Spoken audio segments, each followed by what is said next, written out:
Dr. Christina Dominguez coming to you with a message this week regarding anxiety. We are going through some tough times right now as a country, as a society, as a species, and I wanted to break down a little bit more some thoughts on anxiety, how to manage them, some tips and tricks. I know there's a lot of detail and a lot of resources out there. I wanted to give you my spin on what I think and on some techniques that I've actually used in my own personal life as well, and I found effective. So just a little bit of my perspective regarding anxiety. I like to look at how anxiety presents itself in nature. What differentiates us and makes us different from other mammals is that we're able to think about thinking. What if I don't get that job? Or, but what if, and then that kind of thinking is going to present us with questions about tomorrow that we're not able to answer today. And immediately we are in a state completely out of control. This is where the anxiety starts to rev up. Animals in nature don't experience that type of thought pattern. What they experience is an immediate threat to their existence. And in that moment, they spark into what is known as fight or flight. They can either fight when they are confronted by the threat, or they will flee, whatever in that moment they perceive as going to be more effective to the goal of survival. For us, unfortunately, those threats that maybe back in the day of being hunter-gatherers, when we were faced with a saber-toothed tiger at the foot of our cave, today we are feeling as though that saber-toothed tiger is staring at us at work, in our relationships, at home, with our families. And we feel that very same fear that threatens our life in those instances. So whether it's insecurity, whether it's that fear of failure, fear just in itself, the anxiety, imposter syndrome is that saber-toothed tiger at the foot of the cave staring right back at us. And we are experiencing the very life-threatening nature of stress that we would as if we were in the wild. So the reason why this can get a little bit dangerous is because it taps into our stress response. Our cortisol shoots up, and if our cortisol is constantly being triggered, our stress hormone is constantly being triggered, then it can lead to an adrenal fatigue, which is going to affect your immune system.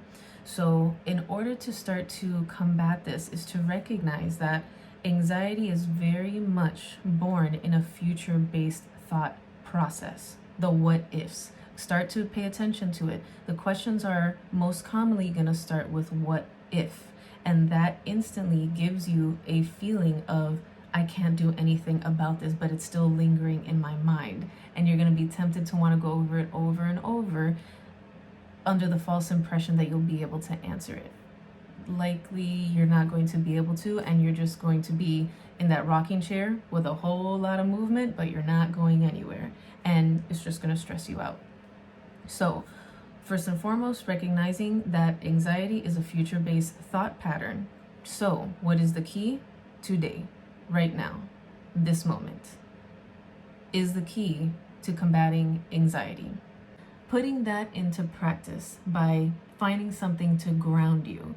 I like to think of anxiety as something that has the property of helium in a balloon. The more heat, the more friction, the more it's going to rise, and it's going to get further and further away from the ground. Very much so is the anxiety. The further and further and further we get away from ourselves, the further our thoughts go, the more ramped up the anxiety is going to get. So what can we do to bring us into the present moment? This is where the totem comes in. So for any fans that are out there, one of my favorite movies, Inception, what is a totem? So a totem, you need a small object, potentially heavy, something you can have on you all the time that no one else knows. Like a coin? No, it needs to be more unique than that. Like, this is a loaded die. I can't let you touch it, that would defeat the purpose. See, only I know the balance and the weight of this particular loaded die. That way, when you look at your totem, you know beyond a doubt that you're not in someone else's dream.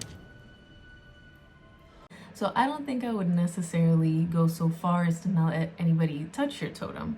But what is important is to recognize that your totem is something that has to be very specific and unique for you. You have to be able to on a moment of just touching, getting in contact with your totem, bring you back to the present moment without thinking. That is the importance of the physical quality of the totem. So as our friend was explaining, the weight of the die. He feels the weight is very important to him, and that's what makes him recognize the difference between reality and fantasy.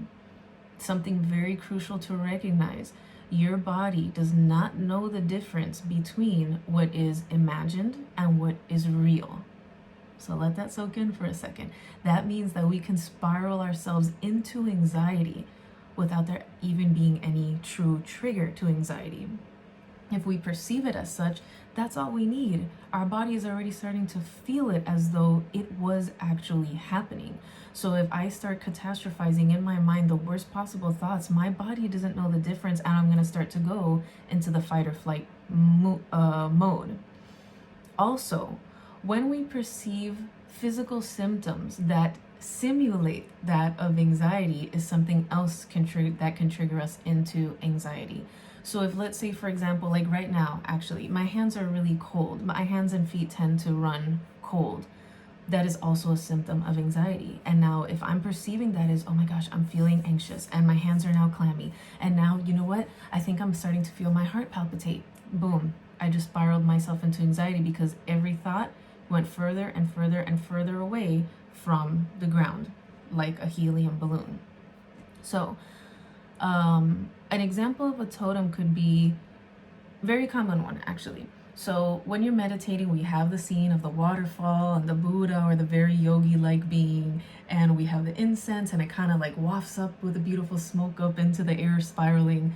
Those are totems. Another important thing to remember here is that do not expect yourself to wipe your mind clean. That's impossible. Now you're asking yourself to be a robot.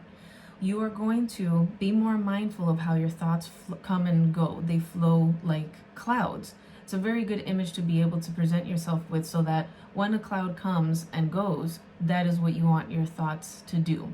So how do those totems help? Is that when you're in a moment meditating, it is going to be inevitable for these thoughts to flow in and out.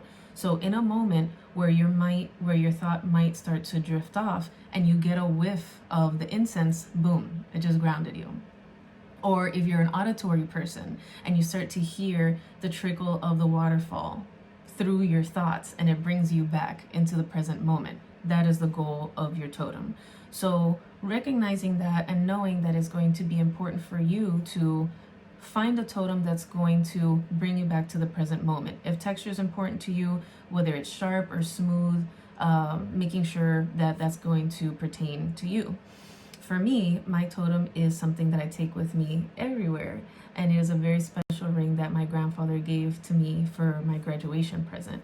It is something that has sharp edges, and if I'm not wearing it, I feel almost naked. I'm sure other people have felt that as well. That when you're not wearing a certain article of clothing or jewelry or whatnot, you feel strange. So I know that when I'm not wearing it, I know that that's why it's going to be effective for me, because when I'm not wearing it, it's like, what's going on? And if I'm in a moment where I'm off too far and I kind of turn the ring and I feel it poke me a little bit, boom, it just brought me back. So give it some thought. Let's use this as an opportunity to explore, to research, to do even a little personal introspection, where what is something that is going to be special enough and grounding enough for you to bring you into the present moment from when the thoughts go out too far. Be patient with yourself. Know that, like any other exercise, this is very much like growing a muscle. The goal here is to flex and contract and flex and contract that muscle. When the thoughts go out, we bring it back in, and when they go out, and we bring it back in, so that with time, it's shorter and shorter the amount of times that, or the length of time that we drift off and then come back. And every day is a process. So be patient with yourself. We're in very difficult times now, and this is the reason why I wanted to share this message with you, in hopes that it's something that we can do to start developing a greater understanding of anxiety, what are the causes of it, and how to manage it best. So if you have any questions, you're more than welcome to reach out to me via email, DM me on Instagram, and Until next time. Hey everyone, if you liked the video, please give it a thumbs up, subscribe to the channel, and make sure to turn on those bell notifications to keep up with the latest. Until next time.